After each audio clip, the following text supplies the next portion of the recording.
There's James's salad and peas and rice with mushrooms. The mushrooms are mostly underneath. And my salad's a little bit different. We're both having grapes. And later on, James is going to have dandelion detox. Ooh. I'm just soaking the dirt off of him right now. Yeah. And there's the Victory Garden. Looking beautiful. And we're going to be talking about Revolutionary Road. Oh, yeah. And, you got it on top. Interesting. Yep, book club. Love Simon. And there's the rest of these. Oh, that's right. There was good acting in that. There was, yeah. That's why I got top of the stack for me. Both Kate Winslet and Leonardo DiCaprio did a great job in this, and Kathy Bates was in it too. She did a great job. I've never seen her do a lousy job, really. Honestly, yeah, she's. Sometimes she doesn't have a good vehicle to work with, but other than that. First noticed her in The Office, but she's probably around even before that. When? What? The Office. That's the first time I noticed her. Kathy Bates was in The Office? Okay. Kathy Bates was in Misery. Okay.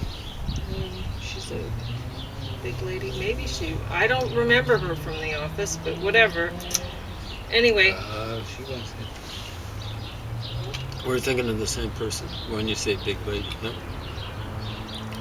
I can't remember. It was a backup kind of role. She'd be in every so occasion, if I'm not mistaken.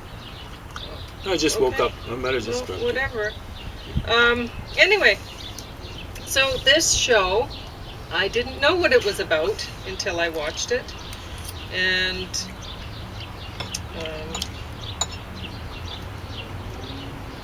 it's really, there's everything that I brought out here is about relationships, and it just happened that's what was on the cart, and that's what came home.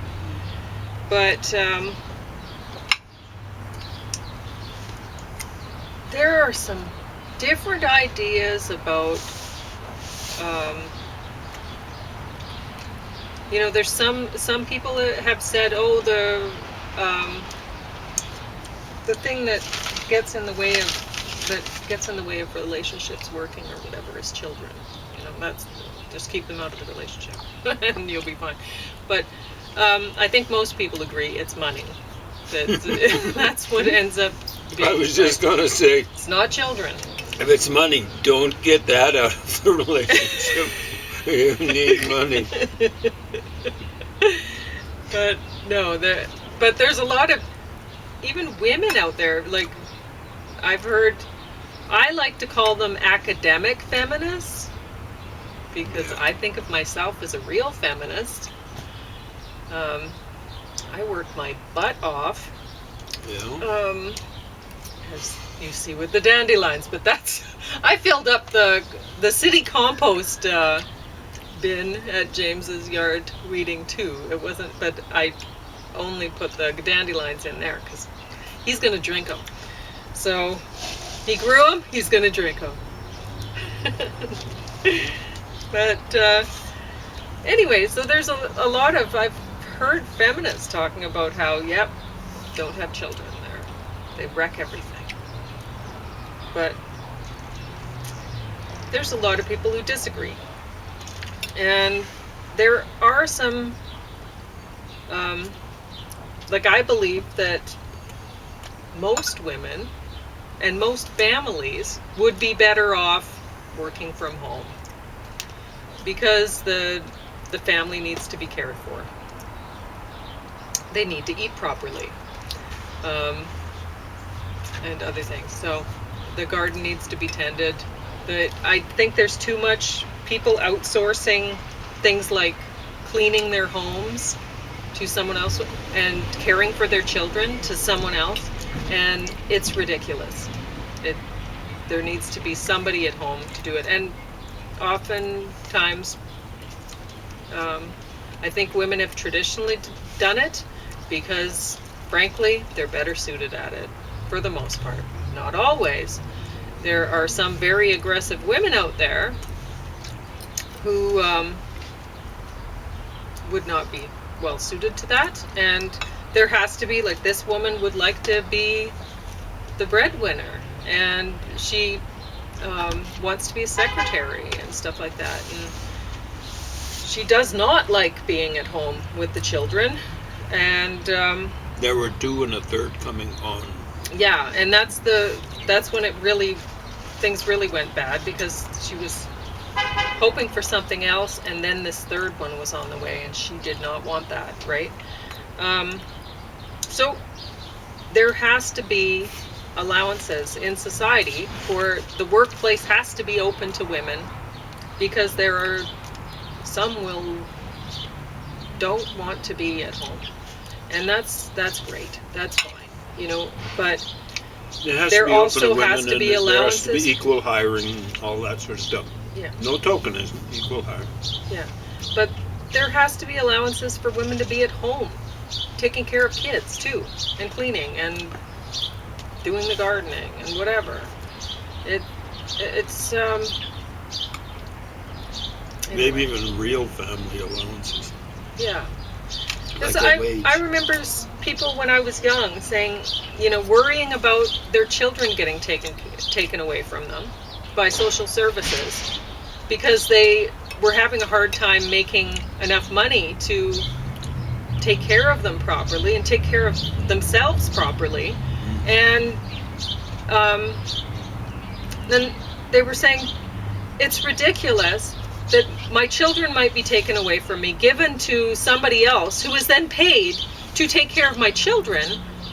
Why doesn't society give an allowance for people to actually, that much for people to take care of their children? So everybody in society gets that much. And then, hey, if you don't have any children, well, you're saving money, but everybody gets that much so that those children are taken care of, right? It makes more sense than paying somebody else to take care of them, when the parents are actually good parents. They want their children. They love them. And it's not right. Yeah, when it's social services, you're paying someone to not take care of their children. Exactly. Even though they Well, some of got them the I'm sure are responsibility. really good. Overall, the system is awful. It's awful. The system is designed so that, frankly, so that poor people aren't encouraged, or are discouraged to have children, and people keep working and they don't take care of their children properly, because the working poor, well, they're working all the time, and so who's taking care of their children?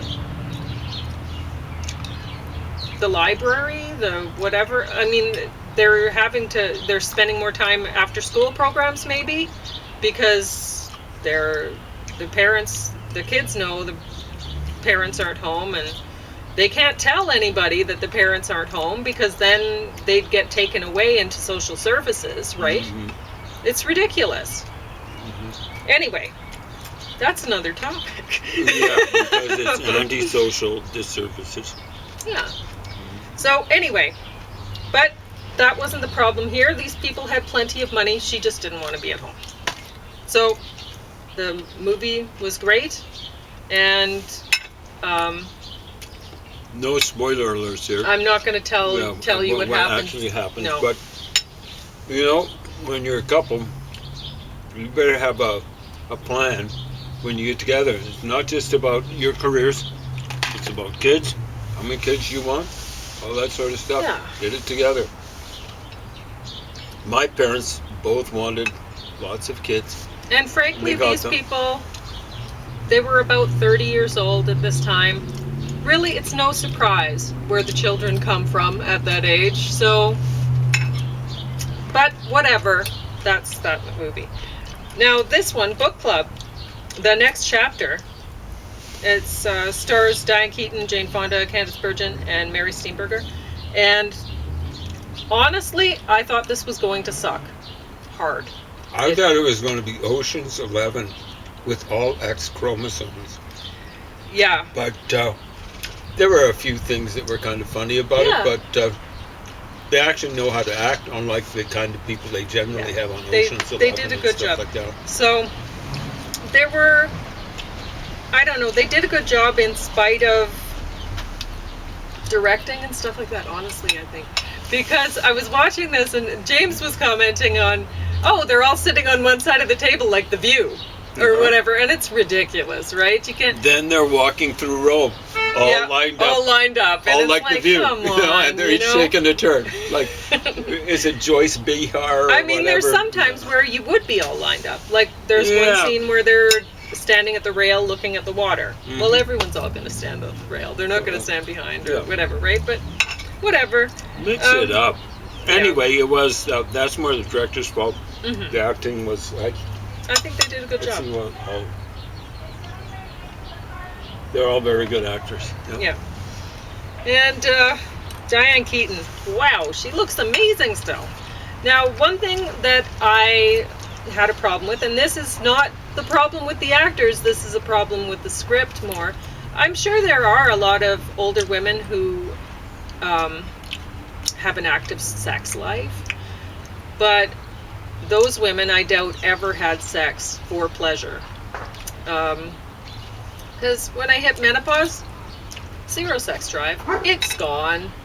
Nothing. I have nothing. So I have a lot of time to do other things and have, James and I have other hobbies that we work on together and whatever, because frankly, I can't imagine I'd be any good. I'd be like a cold fish or something, because I've got nothing. So when I watch these movies of older women, they're talking about sex and whatever, I'm just like, come on. Really? You're wondering who's making up the dialogue. Yeah, who's writing the scripts here? Wasn't it become popular in Sex in the City or whatever? Yeah. Aren't there some older women? Yeah, but it's nuts. Anyway, Love, Simon. Oh, I'm gonna have to move that camera out of the sun and put it the other way.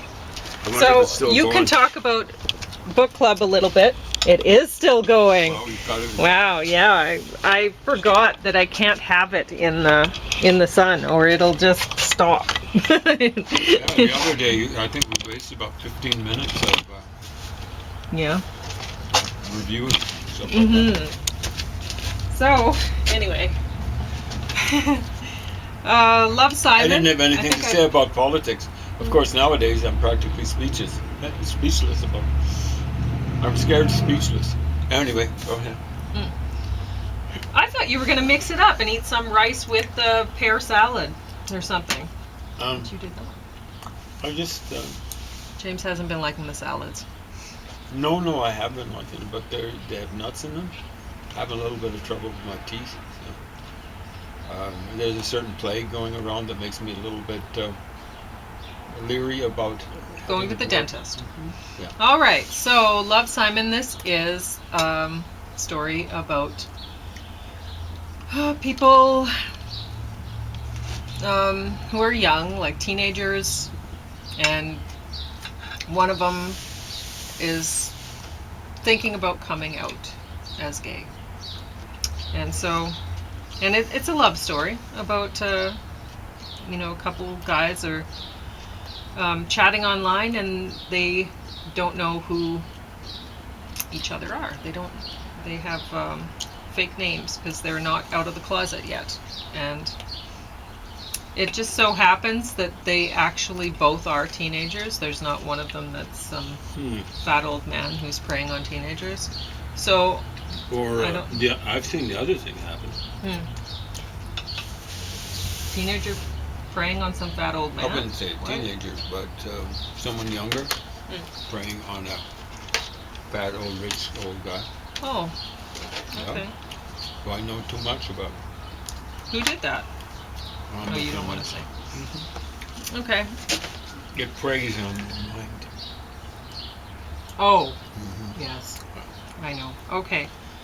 Wedding at Graceland is a Hallmark thing. Whatever. So I was just going to say, don't go trolling for love. on the internet. No, that's You what are I didn't looking like for about that show. trouble. It's like, anyway, sometimes I think about dying. This wasn't that good. I mean, I was reading the back of it and I'm like, lost on the dreary Oregon coast, and I'm like, wow, wouldn't that be nice? The Oregon coast. How could you call it dreary? Well, you know, if you went up farther north into the Olympia Peninsula, which is kind of, here's Washington, here's BC, and you got the Olympia Peninsula. It's the northwestern part of Washington. That's where they figure, I think, Sasquatches are, if they do exist. It's so wild and crazy up there. I want to go there. Well, we could do some hiking around the edges. Find some Sasquatch. Sasquatch? The swing of things. So, I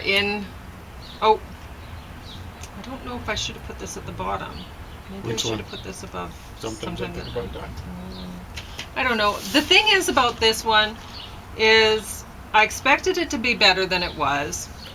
You do see naked breasts, and you don't see, well, you might see part of a penis, but Oh yeah, you that was unintentional, I think. Huh? But the men are Well, I wearing think it was unintentional for swimming the stuff. camera people, but the guy might have been letting it swing. He for might fun. have, yeah. Well, honestly, those guys would have been pleased to be showing off what they had, because, wow, where did they find those guys? I don't know how they squeezed them into those bathing suits. Anyway, I think it's an ad for Jamaica. Come to Jamaica. Look at our men. Honestly. Okay. So anyway, what was I going to say about this? There were a lot of jokes. I didn't laugh once. Oh, Yeah. So that's bad sign. Yeah. Now, given the fact that there's speedos and all that sort of stuff, I don't think that's a Hallmark production, is it? No, not at all. Just a joke. Yeah. Okay, so now I guess you'll talk about whatever you want to talk about. Yeah. We went and voted today, so maybe it'll be Yes, we about politics. You have 11 minutes and a half. There we go. I folks. really didn't waste So a lot I of think time. it's about 1:30. So you got 6 hours and not a half or less. Go vote here in Alberta. Whoops, knocking over stuff. I don't think Pauline will get this posted before the polls close in Alberta, but she might. Don't get me wrong. It's not your duty to go out and vote. It's your right to go out and vote, and that's the way it should be. But if you haven't bothered to inform yourself properly, and I mean by reading a lot of stuff on all sides of the political spectrum, I don't want you voted.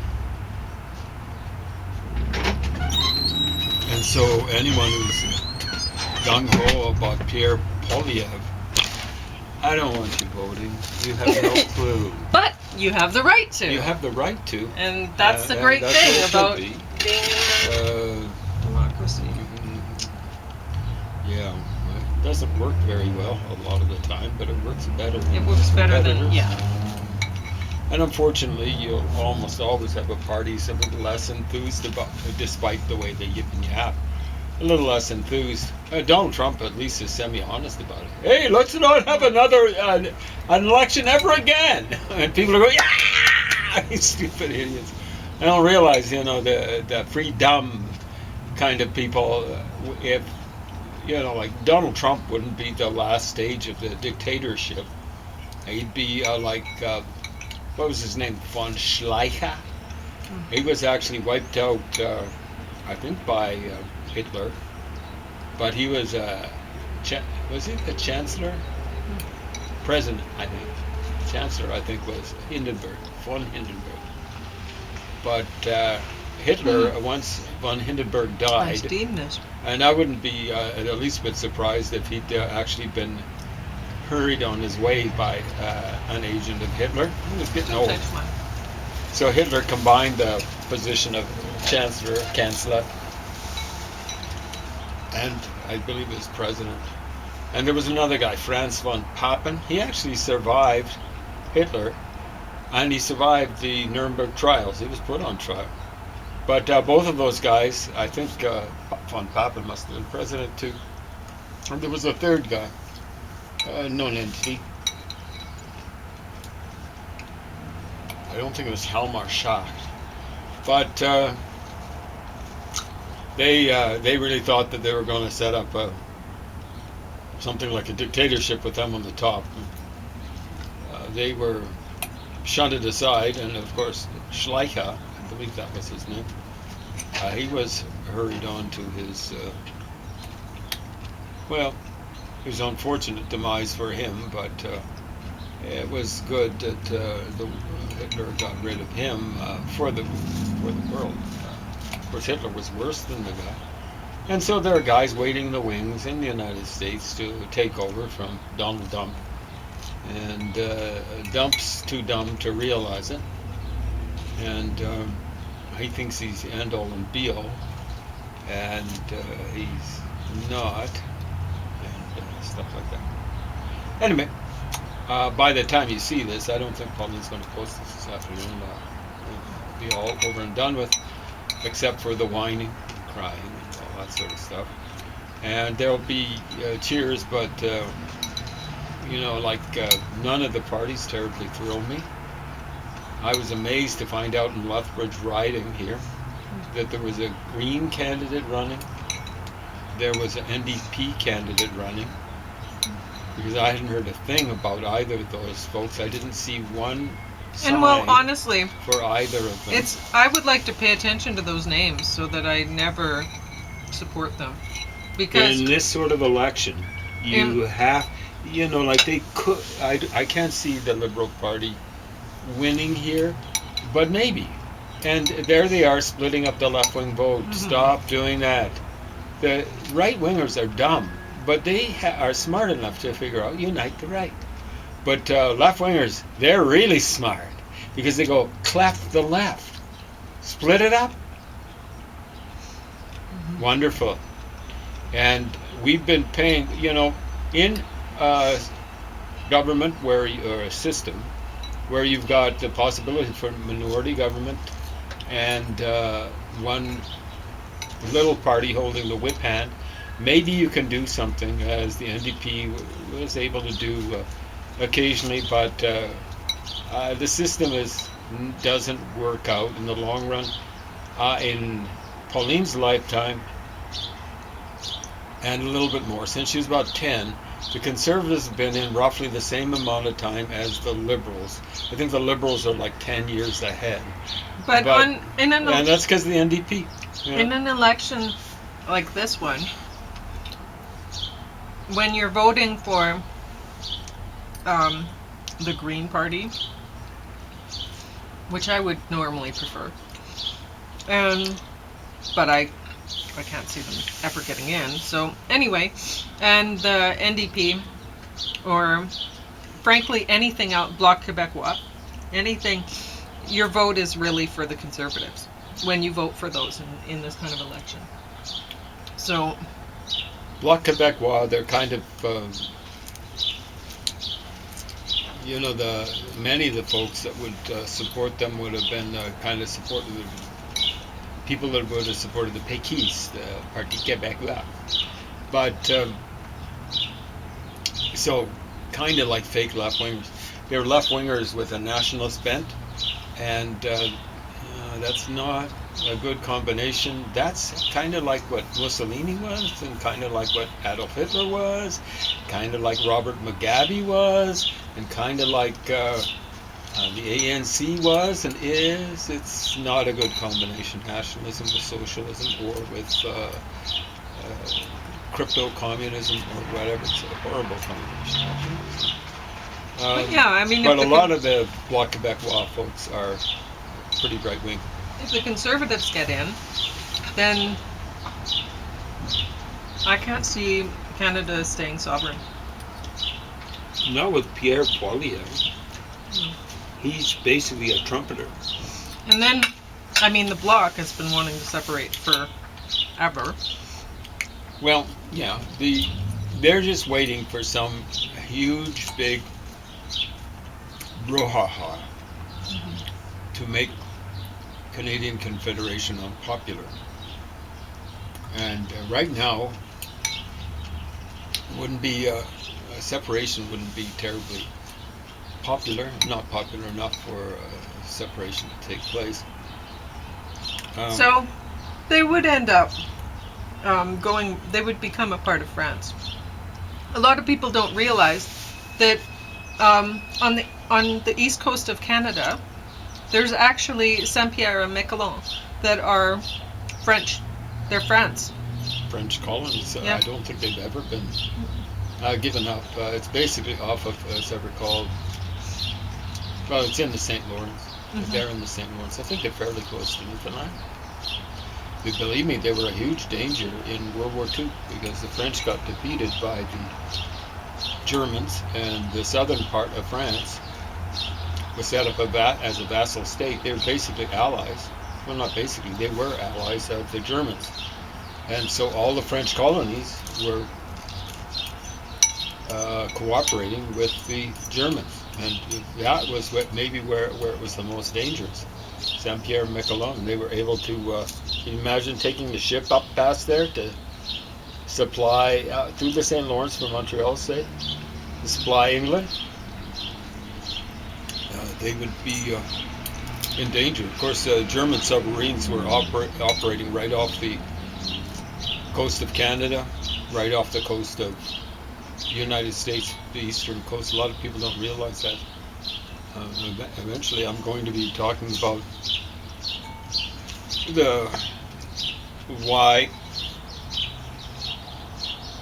the Japanese were interned. And I've read a couple of books and one of them, the one I will be reviewing, were very revealing. The one was talking about, it was a guy who was taken prisoner, a Canadian taken prisoner by the Japanese army, and he actually survived I think the majority of the prisoners of war actually survived, but that's no thanks to the Japanese.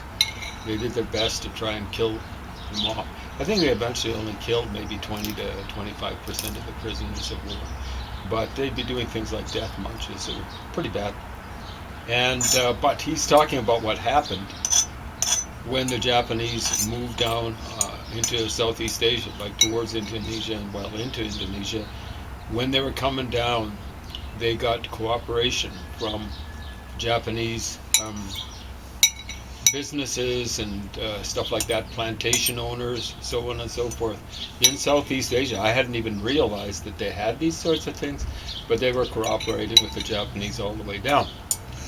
And the one book is called Kempe Tai. I've actually finished it, and it makes for depressing reading. So this person's saying, he's saying, oh, the Japanese, they were into Sun Tzu. They got that from the Chinese, and they were so much better at fighting and so on and so forth. And what they were really good at was spying. And so they're going, that Western powers were so weak at spying. And I'm going, they weren't weak. They were nice people, relatively speaking. So this guy who wrote Kempe Tai is saying the Japanese had the best spy system in the whole world at the beginning of World War II. The best. And so, there's a map in there, a map of the Oahu. Beautifully done. It would have been done by